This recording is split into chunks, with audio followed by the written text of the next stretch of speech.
Lou here. If you're new here or you guys need a refresher, I did a review of Infinity Nikki shortly after it launched all the way back in December last year. I totally fell in love with the game at the time, but then disaster struck. So let's talk about if Infinity Nikki is still good. Now, I should start by saying that gacha games as a mechanic is shitty. Trust me, I agree with pretty much everyone that it's a soul-crushing system that can often lead to gambling problems from what's been shared with me and some I've witnessed from the people I knew. I'm not defending it, unfortunately it is what it is, and I understand that free games have to earn their money some way, but you know, it can still be a shit system.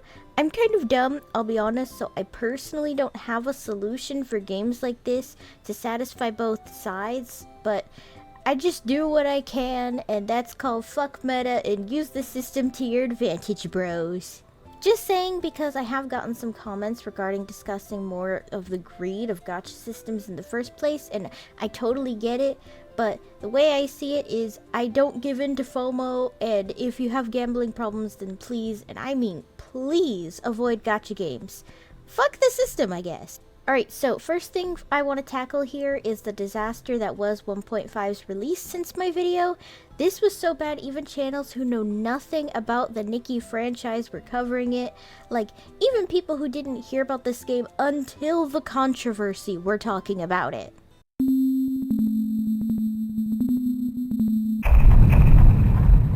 First controversy involved the fake sale items in the shop. I call this the Kohl's effect because for some reason I always see this shit at the store Kohl's for some reason, but basically you take an item or you jack up the price and then sell it at the basic retail price by calling it a sale. There's an actual business term for this, I think, but I can't remember what it's called, and looking it up just left me with more articles than the word I was looking for. They had done this with cheaper outfits that show up in the shop, usually like the 99-cent ones that show up, but because the price was so cheap, you know, no one called it a weird incentive, and sometimes they would actually be a legit release sale that would then go up in price after the update.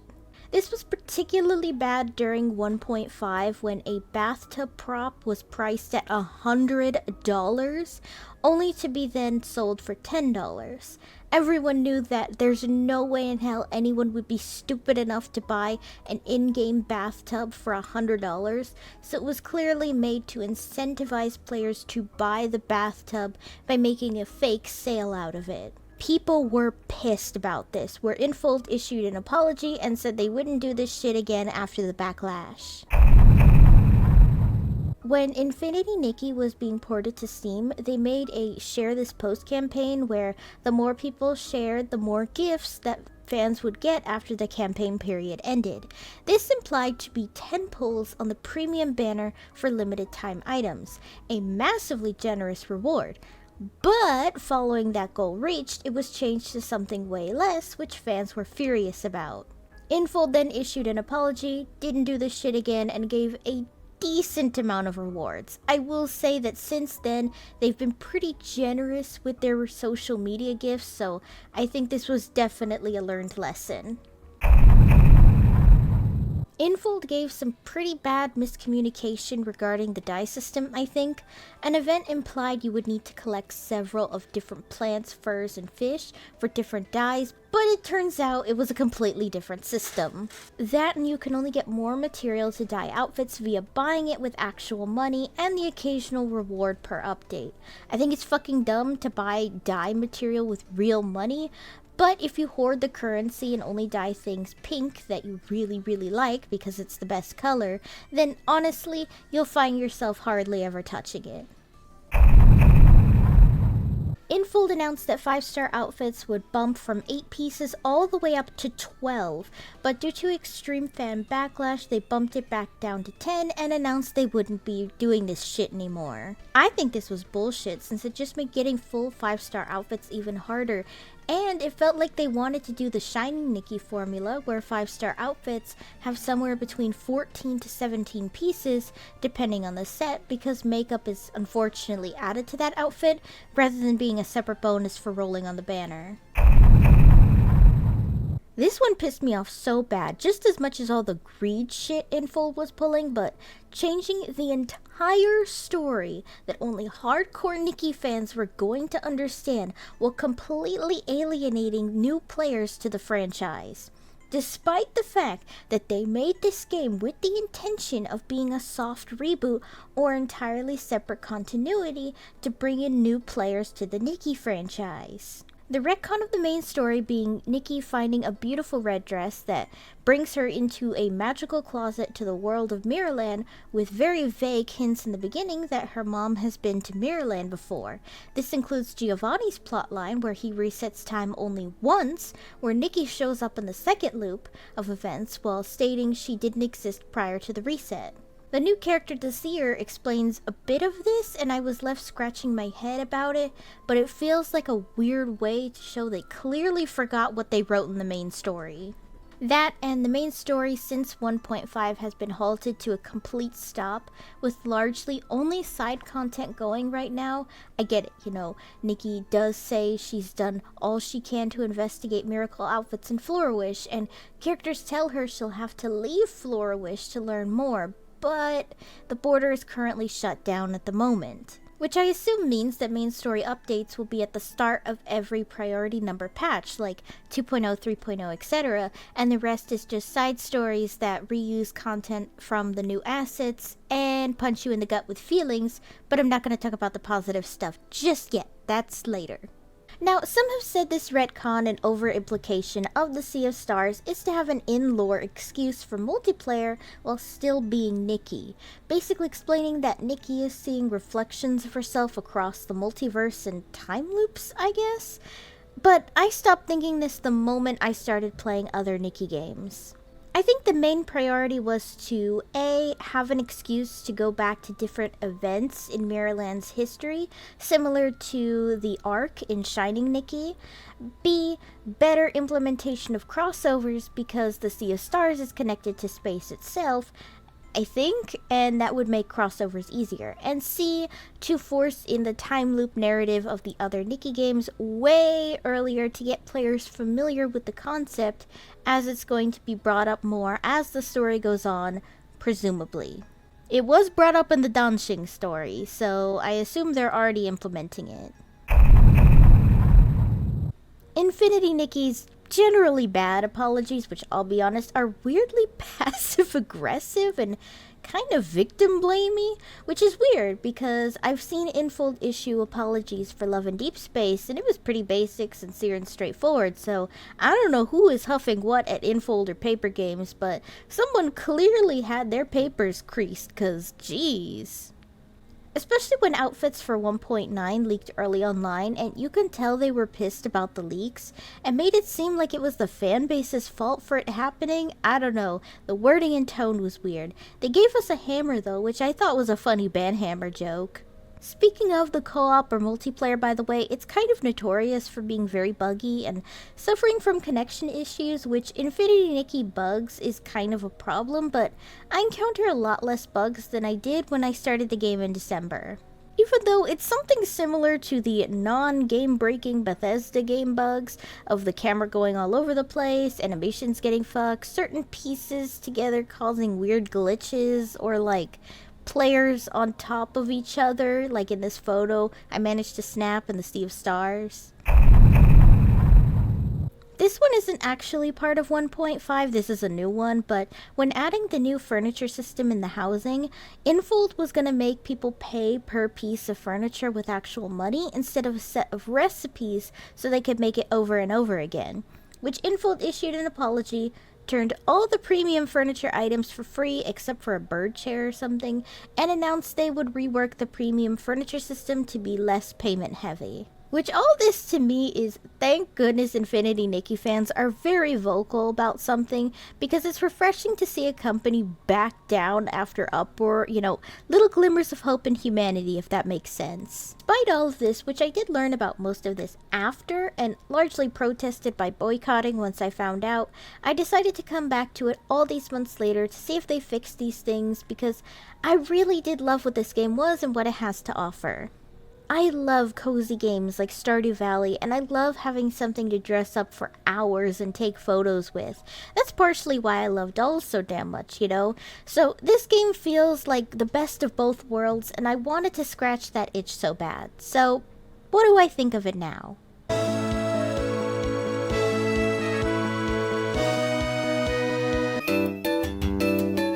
Do you have any idea how giddy I was when I came back and discovered that you can customize every single ability outfit? No longer did I have to put up with the ability outfits that I didn't entirely like, or if I was just one piece away from using that ability outfit from one of the banners. I was so fucking giddy, and this was honestly such a quality of life. Especially after I did the Serenity Island quest and fucking hated the outfit there. Like, I'm sorry, but it's so ugly. Like, the glow up recolor isn't nearly as terrible as the first two options, but man, it's still fucking ugly. At least to me, this type of style is all over the place, despite maybe one or two pieces I actually like. I actually really love the housing system. I mean, I don't love the wait times because it's reminiscent of an MMO, so I think I'm kind of used to crazy wait times in my crafting because of that, but decorating the house and creating this cozy little home and taking photos is so much fun. That said, I'm not good at making a house, but you know, it's all fun. The story is finally starting to make a comeback in its quality. The story of Sith the Serpent is kind of angst I wanted to see this game return to, and the Dancing story in particular was the exact punch to the gut I needed this game to do to me. Don't get me wrong, I love cute and cozy stories, but I also love when a story starts hitting me with the angst, and man, that one hurt. It also opened really fascinating lore drops involving Nikki and really dark situations she's been put through from previous timelines. Even though I do think the die system itself is hit or miss in terms of purchasing dies with IRL money and some pieces not taking die properly, I do really like the die system. It saves an outfit that's gorgeous in design but is maybe a color you don't like, or an outfit you feel is almost a slay but you hate the random color introduced. Better yet is using the die system to create cosplay of Nikki as different characters. I don't have a ton of pieces to do cosplays, but I did do a few. I did Jinx, Madeline, Coraline, and Elizabeth Midford. Speaking of cosplays, I love, and I mean love, the lookbook. It's such an amazing concept, and I just love seeing everyone come up with these iconic characters using limited pieces and dies. It makes for a community, but I wish there was a comment section so I could just gush to these people how much I love their looks. Specifically, everyone who does Barbie movie characters like Princess Annalise and Erica from Princess and the Pauper, or Rosella from Barbie and the Island Princess. Like, y'all are getting so much praise for me. The outfits are still gorgeous, even if many are not my style. I love the music season outfit. It's a stunning Rococo themed dress, but I personally like to run around in casual themed clothing, or at least very Lolita-esque clothing. Speaking of which, I do still love all the casual clothing, and very rarely are there ugly pieces in this game. For the Mirror Challenge, by the way, the game does give you plenty of great free-to-play pieces that score highly in all the categories. Like, I have successfully won every elegant fashion category with the Wishful Arosa outfit, for an example. I just hope we get more cool themed miracle outfits, because I feel like that's the only category that doesn't have a free 5-star alternative for people for the Mirror Challenge, but that's just me. Despite the grinding for materials to be kind of a pain in other games, I actually do love running around the world grooming cute animals, catching bugs, or fishing. Somehow I always find something I missed last time I was there. Even then, I feel like you never really run out of things to do. Like, I just recently finished the Silvergale Arya outfit, which I know sounds wild, but I actually didn't mind how long it took to make it. I play a lot of different gacha games, so it's kind of a nice routine to just go in, do my dailies, and whatever I need to do without it taking hours, like it would be for other games like maybe Honkai Star Rail or Genshin. The game, despite others complaining things are too slow, has a pace I actually do really like. I like taking my time traveling around the world, exploring every little place, and seeing where I can actually cheese it to get to difficult to reach places. Which, yes, speaking of which, I did use the bicycle exploit on Long Island, but damn was it super fucking fun and it made me laugh to cheese it. It's almost like, you know, in Elder Scrolls games, you like wandering around because there's always something to pick up and run into, you know? At least, that's what it feels like to me. As much as I really fucking hate the story retcon, you know, I do think the Sea of Stars makes a lot of sense as someone who has now played Shining Nikki. Like, don't get me wrong, I'm still super salty about it, but it does make crossovers make a lot more sense than, oh, this character happened to end up in Mirrorland despite Nikki being a chosen one kind of story, sort of. An example would be the Cardcaptor Sakura crossover in Shining Nikki, where Sakura does end up in the Ark, which is that game's version of the Sea of Stars, because clamp multiverse shenanigans. So, you have the Stardew Valley crossover. It makes sense for a Jumino to fall through a pocket thing and end up in a multiverse hub, even though I personally feel like you could have done all this without touching what was already there, but whatevs, I guess. I really, and I mean really, loved the Stardew Valley crossover. If you're new here, Stardew Valley is one of my favorite games, and I've shown a lot of gameplay for it quite a few times on my channel.